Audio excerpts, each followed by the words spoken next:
Viral puluhan motor ringsek saat berada di dalam kapal penyeberangan. Video tersebut ramai beredar di media sosial, satu di antaranya diunggah oleh akun @agusbenz4 dalam Instagram. Setelah diunggah video tersebut langsung viral di media sosial. Puluhan motor terparkir di dalam kapal tersebut. Akan tetapi beberapa saat kemudian, puluhan motor tersebut mendadak ringsek.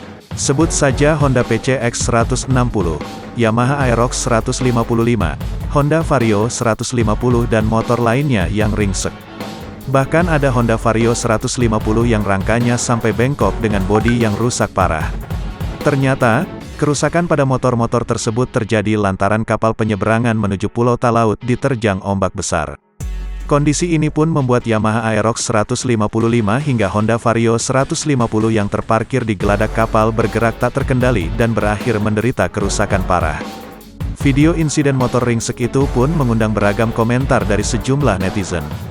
Kalau begini dapat ganti rugi enggak ya? Tulis akun Instagram @mh.rfk. Niat touring malah jadi pusing. Timpal akun Instagram @himinamesfatah.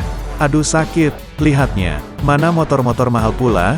Ungkap akun Instagram @keong_manusia_bukit14.